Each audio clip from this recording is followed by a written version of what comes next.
All right, y'all. Yeah, Chuck, you ready to dive into some home training? We're doing this. This is part one of a 3-part series.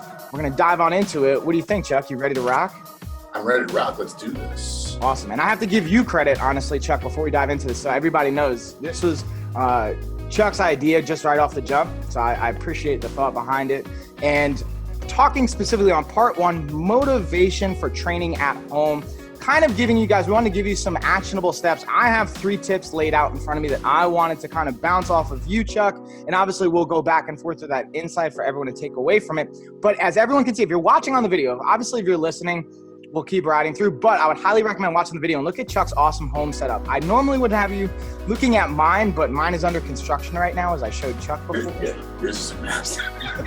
So Chuck's is a great example of, I don't think obviously everyone's going to be able to put that kind of a home gym together. And maybe you guys want to even go more than that, but I thought it'd be a good visual to just reference off of. So starting with motivation of training at home. Because if you don't have the motivation to actually do it, you can have the best equipment, you can spend all the money, you can have the best plans, but if you don't actually do it, it's not going to do anything. So let's start with that.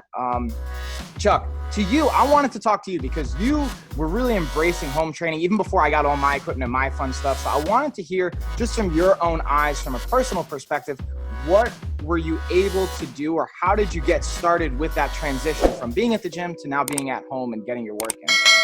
Yeah, so I essentially was at the gym the last day before we went on full lockdown. You know, I'm at the gym every single day. That's part of my life. And we went into a lockdown, and immediately I started, trying to come up with ideas as to how I can stay active with not having any access to any gyms whatsoever. Jiu-jitsu was closed down. You couldn't get into a gym, everything. We were all on lockdown. We couldn't go anywhere. So I just started coming up with body weight type of movements that my wife and I could do in the backyard. So we were doing just basic HIIT workouts. And it got to a point where, no matter how hard I tried to come up with a variation, you can only put together so many HIIT workouts and do it and stay motivated. So then we started incorporating going on runs.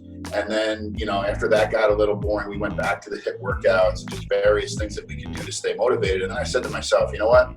I just got to pull the trigger and completely come up with something that it's got to be my own personal space, because I personally don't feel comfortable going into a gym wearing a face mask. I don't like training with a face mask on. Some people, it's okay, and they're okay with it. Me personally, I suffer from anxiety, like I can't breathe, and I start freaking out when I'm not able to breathe.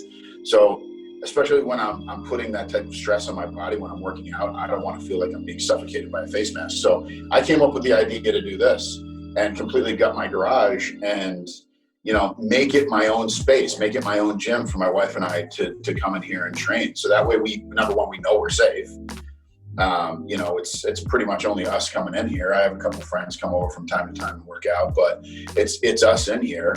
I wipe everything down as soon as we're done with everything, and we don't have to wear a mask. So what I did was I started looking at all the resources that are out there, going on Rogue Fitness, going on Facebook Marketplace, which was a great resource for me, because to get free weights was like impossible. I went to a couple of resellers in the beginning of when I put it together. So the lockdown happened in March, and all through March, April, May, we were doing these type of home HIIT workouts, running, trying to stay active, trying to stay motivated, and realistically, you come home from a long day of work. If you're not motivated to get into the gym and do a workout, and the first thing you do is come home and sit on the couch, chances are you're not going to get back up and go to a workout. If you start unwinding and you're not, really driven from the conception of coming home, or as soon as you get up in the morning, you're 90% likely to fail if you come home from work and you sit down on the couch and you're not going to get up to go through the workout. So in the end of May, beginning of June, that's when I really started looking on what resources I could find. And, and I went a little extreme, from the wall panelings to the commercial flooring that I put down to, getting 750 pounds of free weights and a rack, and I put a sauna over here. I went extreme. For the regular person who's going to come home and just want to get a workout in, you don't need to go as extreme as like you or I did. You can piece together a functional, gym for yourself on a very low budget. I mean, I'm going to move you up over here a little bit. And I mean, that rack that I have over there with all of the resistance bands, you could do everything that a commercial gym can offer you with being creative with resistance bands. So you get yourself an anchor, put it against, put it mount it on the wall, put an anchor high, put an anchor low. Now you've got high and you've got low stuff that you can do with resistance bands. And if you're not a trainer and if you're not like creative enough to put together a workout, that's why we've got guys like you and I out there. And to just piggyback on your point there, because we're going to, in this 3-part series, we're going to dive in on the next one a little bit more about equipment, pricing, our recommendations on maybe the best choices, especially, and just to give you guys a preview, to piggyback on what you're saying here, Chuck, is we can look at price points. Like I think of it as almost 3 price points. The sub $500 price point of like how I can get some stuff together for my gym for less than $500, the $500 to like $5,000 price point, which is, I know that's a wide window, but there's kind of like a lot in there that we could work with. And then the 5,000 plus window where you're really going to add additional things. And we can break that down in that part 2 series. But I wanted to kind of pull back a little bit because you mentioned a really important point with mindset and motivation, right? Especially after work. Obviously, thankfully, hopefully most of us are obviously still be able to work, transitioning work from home. And I know that's kind of a rough pain point for still some people with facing employment situations there and the impact it's had on careers and family life. And like you said, maybe you're working from home all day and you're actually not leaving the office, or maybe you're back in the office. And I'm sure some of us have probably figured out a way to make that space like, this is my workspace. This is where I get things done. And you can see how that impacts productivity and at least getting things done. And same idea with, to me, having the motivation instead of going to the couch, sitting down, even if the gym's in the room next door, if your living room's your gym, having a separate space to stay motivated, thinking about your environment to say, hey, you know what? If my living room is my gym too, and hey, I did that myself, honestly, when we first started, even though I had my garage and we were trying to figure out that and get that allocated, still being able to say, you know what, I'm going to work out here, but not having a dedicated space to it was kind of rough that I noticed. And to piggyback, like you said, going to the couch versus having that separate space. If you can create that separate environment or space or dedicate, even if it's your bedroom, or guest bedroom or outside, or even if it is your living room, make sure that you have the environment to support you. Like I put up some posters, I put up some quotes. Like I have this little thing that talks about, what is a coach? And for whatever reason that motivates me when I'm working out too, not just when I'm working with clients or, things like that on the wall. Like look behind over Chuck's left shoulder, even a little visual like that. I think the slow turn, right? Like little visuals or little things like that, I think help complement the environment. Yeah, and again, when we started doing our home workouts, again, it was March, April. It was still fairly cold outside, so we were doing a lot of our workouts in our living room. And it's our living room, it's our family room, But what I did was I hung my resistance bands up there. I brought like foam rollers, anything to make it into somewhat of a little gym space for ourselves, just have some gym equipment up there. And again, once I was done with it, I would bring it down, I would put it in the garage, and I would turn it back into our family room again. But when I was gearing up to go work out and get my wife to go work out with me, the more I could make that into somewhat of a little gym, just to give those visual cues to make us stay motivated. It was better. Yeah, there's a couch there. Yeah, there's a TV there. It's easy to just plop on the couch and turn the TV on, but to find that drive and to really stay motivated by setting up those visuals, it made it its own little vibe, its own little gym resource. Set up a little speaker, throw some music on, get into the zone, get mentally into that space where you're going to put a good workout in. And I think that's actually a great transition. It's like you're reading my mind here, Chuck, with the next bullet point I even had of using affirmations and mindset and little tricks like that, even the visual complements, and having a playlist, having music. So when I talk about affirmations, this is something we even talk about in the Action Taker course, our 28-day challenge, nutrition reset, being able to look at, a phrase or a mantra that you say to yourself. Like, for example, Muhammad Ali has such a popular one that I've seen plastered in all these different style of posters is like, it sucked training, right? I didn't want to do it, but I said to myself, suffer now and live the rest of your life as a champion. It's kind of a long mantra, but like having that affirmation or mantra for yourself to power you through. Because listen, even in Chuck, preparing for a fight, you can speak to this firsthand, or doing jiu-jitsu, or even to myself, preparing for a fight, like you don't always want to train. And even in the normal training situations, honestly, last night I did the assault bike because I put it together. I didn't want to do it. I did it for 10 minutes. I was like, I'm just going to get on it. It sucked, honestly. It was not fun. And I didn't want to do it, but I did it because I knew I had that mindset and that built around it. I had my playlist, but I also had this mantra that I repeat to myself is just do it. Just try it. Just do 1 minute. Just do one more rep. That's my thing, is just do one rep and then see how you feel. So I challenge everybody to come up with an affirmation or a mantra that basically allows you to say, hey, these are the positive qualities that I have. Like, I'm strong. I made it through this, or I made it through that. Now, how can you leverage that into your training to remind you why you did it? So that was like the second kind of point there that I wanted to pull out from what you said. And I wanted to just tie that in, because I think this piggybacks well of, to your point too, being tired or going on the couch, having that change of scenery, and looking at finding consistency in your routine. Whether it's, if you feel like, hey, the end of the day, I'm shot, I'm not gonna work out. Well, maybe you can carve out 15 minutes in the morning and you're feeling energized, but keeping that time, blocking out that time. Like, for example, this is gonna sound crazy, and tell me what you think about this, Chuck. I still drive by my gym, even though I don't go to it. I just drive by it, and sometimes I'll sit in the parking lot, or I sit by the gym just so I have that time allocated to be in that space. If that, I know that's, it kind of sounds crazy, but I literally, and I don't always do it, but I think it's important to say, hey, if I work out at 6:30 Monday, Wednesdays, and Fridays, I'm going to keep that consistent, even if the environment changes. Of course. You know, again, you have to kind of mold around your schedule, how your body feels. So listen to your body. If you know that, you know, you had a stressful day and you have a stressful job, and by the end of the day, you're just completely drained and shot, take that and know that in the morning time, you get up a half hour early in the morning time. If you're a morning person, if you're not so much of a night person, cortisol levels maybe spiking in the morning time, get up, you know, set the alarm, you know, half hour early, get up, come right out of bed, go down to your space. You can work out in your pajamas. It doesn't matter. You're home. Who's there? Who cares? You know, so, but listen to what your body's saying to you. So if you're coming home every day from work, or if you're getting done, if you're working from home and you're just like, listen, I had a long day, I'm shot, I really don't feel like working out. Listen to what your body, in the morning time, you could be feeling a lot better. Set your clock a half hour earlier, get up, do a half hour workout, and then go to work.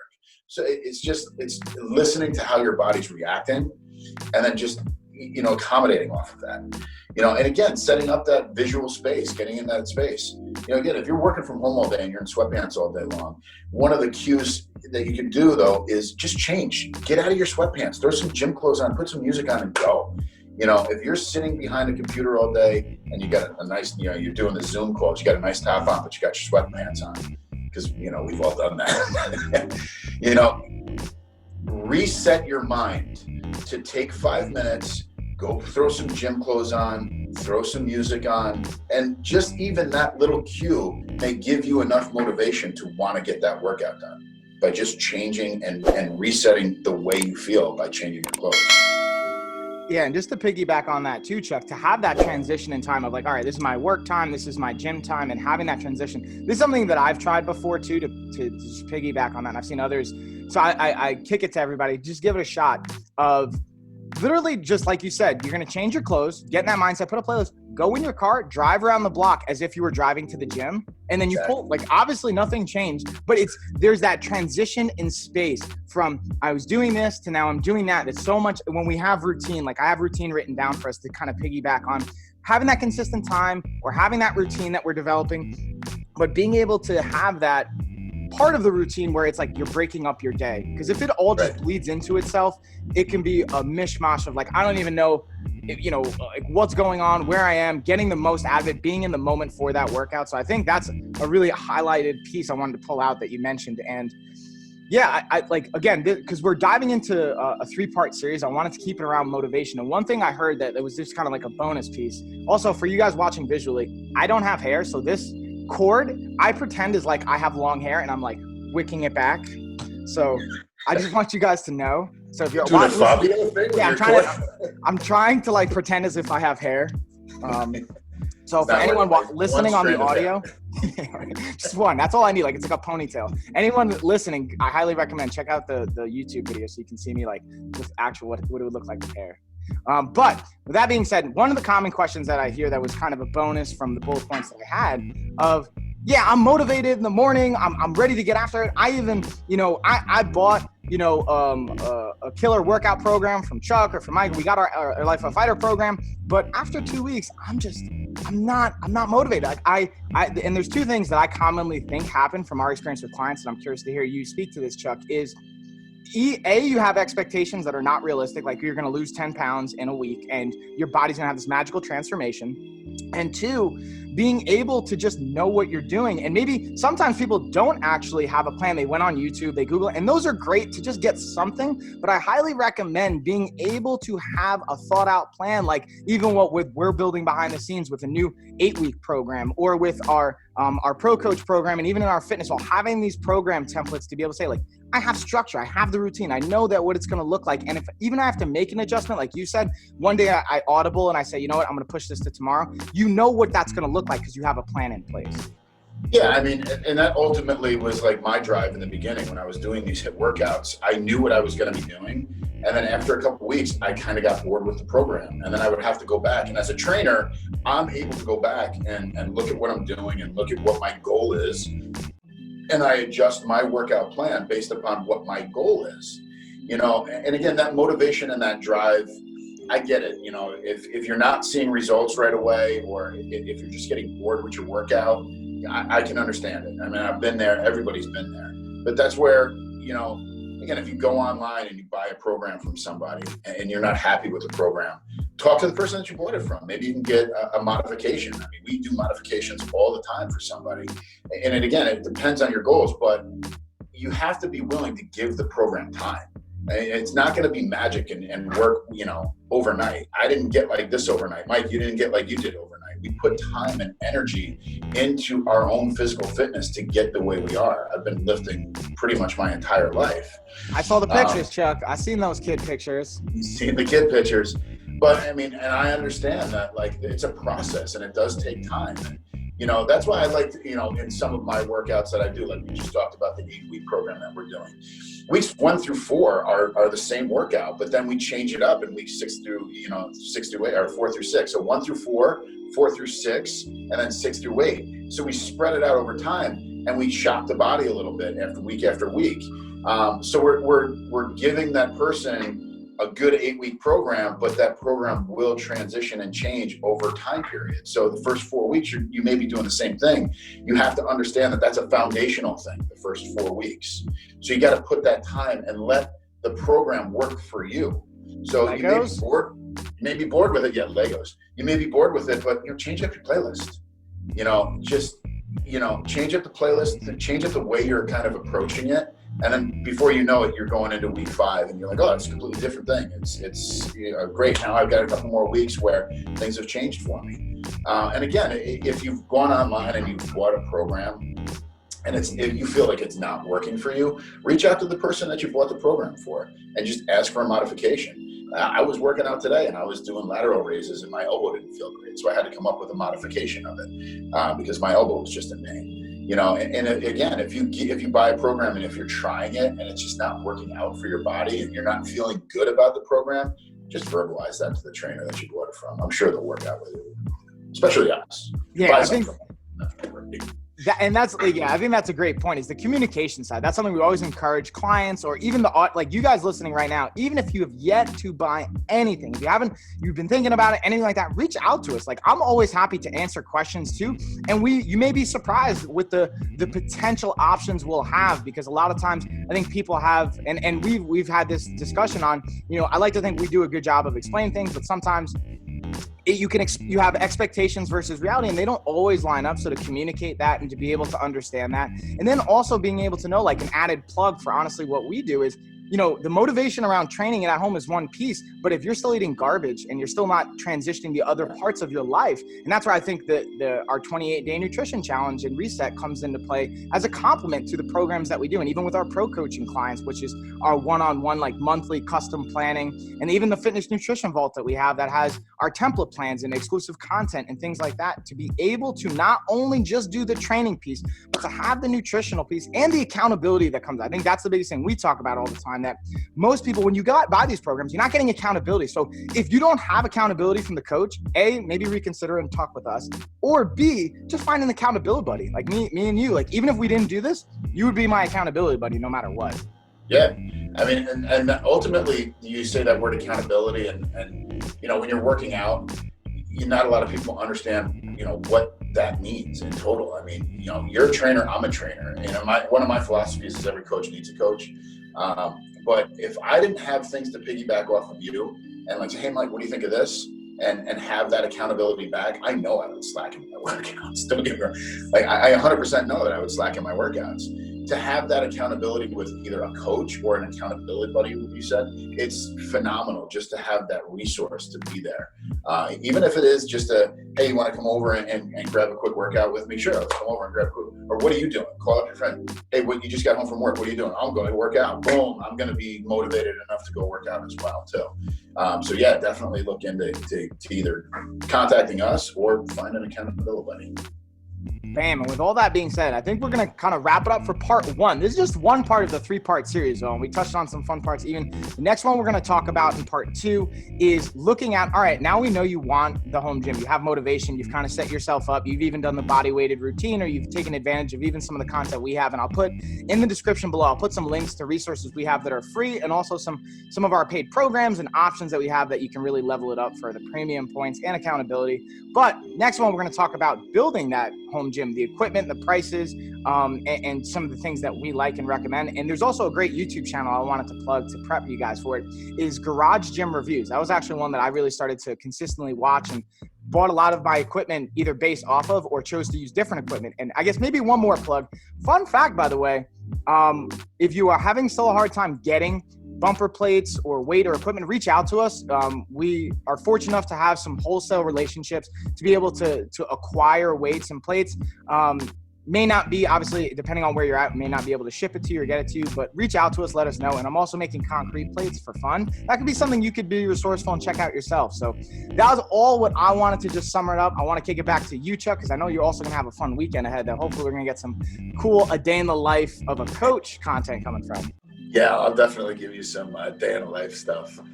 One thing that I just wanted to touch on real quick that you kind of, and I'm going to use your reference, piggyback on. You mentioned finding the motivation and especially tying into nutrition. If we're eating like garbage, we're feeding bad bacteria, which is going to send those signals to our brain to say, hey, listen, we're tired, we're slow, we're in a funk, we don't want to work out. It all ties into each other. So if we're eating healthy, we're feeling healthy, our motivation is there to work out. So, you're going to have to eventually invest in your health, whether it's now or years down the road.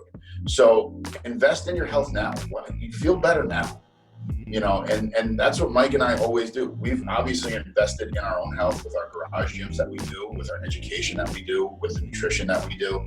And, I feel amazing. I'm 45 years old and I feel absolutely amazing. I do jiu-jitsu with 20, 30-year-old guys and I'm holding my own all the time. I'm in the gym constantly. I feel great.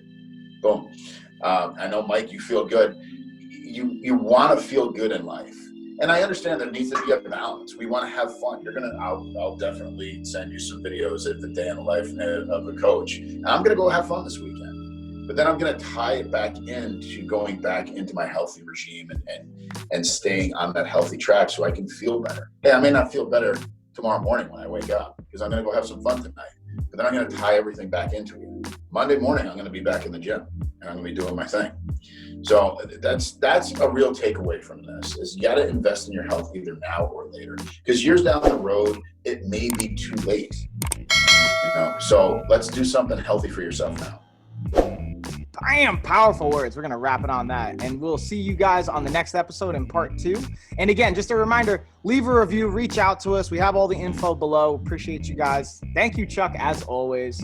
And have a good weekend, everybody.